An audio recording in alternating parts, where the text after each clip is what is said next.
साथियों, आजादी के अनेक दशकों तक कांग्रेस की सरकारों ने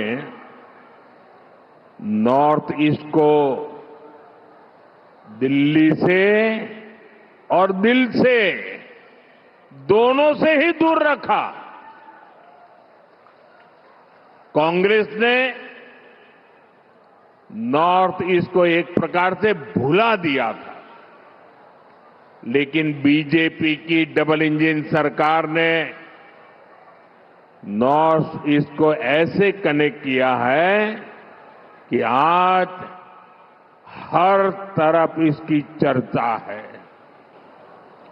जैसे कांग्रेस ने नॉर्थ ईस्ट को अपने हाल पर छोड़ दिया था, ठीक वैसे ही बराक वैली को भी बेहाल करने में कांग्रेस की बहुत बड़ी भूमिका रही है।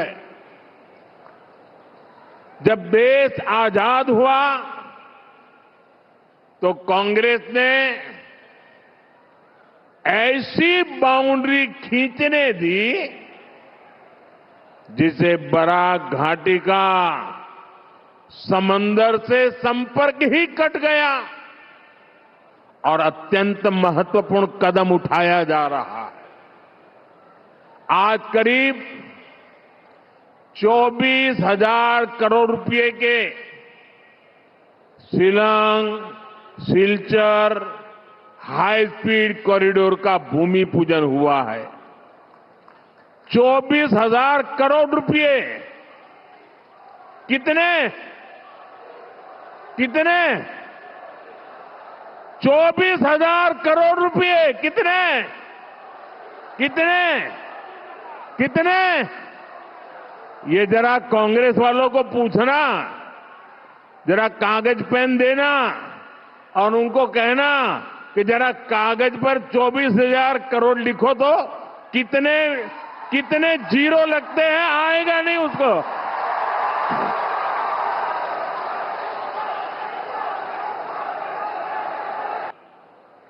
कांग्रेस की सरकारें बॉर्डर एरिया को देश के अंतिम गांव मानती थी। हम बॉर्डर के गांवों को देश के पहले गांव मानते हैं और इसलिए बॉर्डर एरिया के विकास के लिए कछार जिले से ही वाइब्रेंट विलेज प्रोग्राम का अगला चरण शुरू किया था। देखिए, मेरी इस बात पर बादल भी गरजने लग गए। जिनको पहले की सरकारों ने अपने हाल पर छोड़ दिया था, उनकी सूद बीजेपी सरकार ने ली है। साथियों, कांग्रेस ने असम के युवाओं को सिर्फ हिंसा और आतंकवाद के कुचक्र में ही उलझाए रखा था। कांग्रेस ने असम को फूट डालो और राज करो की नीति की प्रयोगशाला बनाया। आज असम के युवाओं के सामने अवसरों का खुला आसमान है। हार की हताशा से भरी कांग्रेस ने देश के खिलाफ ही मोर्चा खोल दिया है। कांग्रेस के नेता देश को बदनाम करने में जुट गए हैं।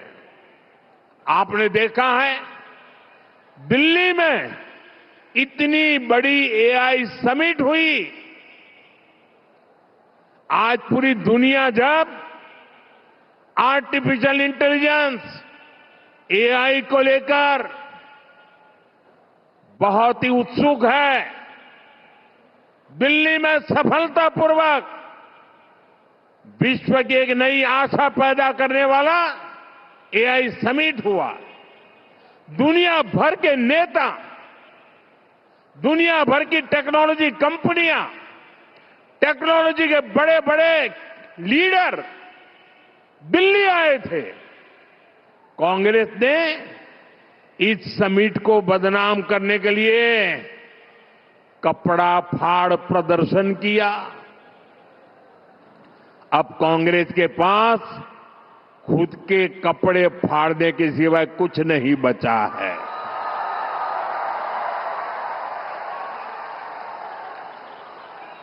पूरे देश ने कांग्रेस के इस भोंडे और भद्दे प्रदर्शन की आलोचना की,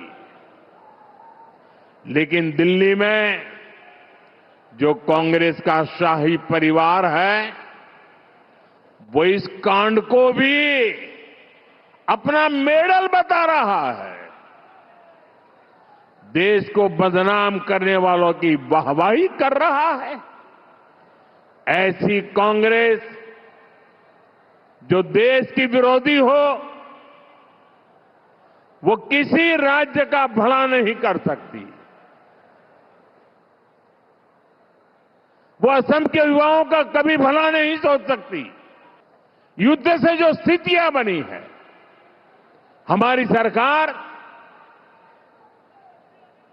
उससे निपटने के लिए हमारे देश के नागरिकों को कम से कम मुसीबत आए, इसलिए हो सके उतने सारे प्रयास कर रही है। हमारा प्रयास है कि देश के नागरिकों पर युद्ध का कम से कम प्रभाव पड़े।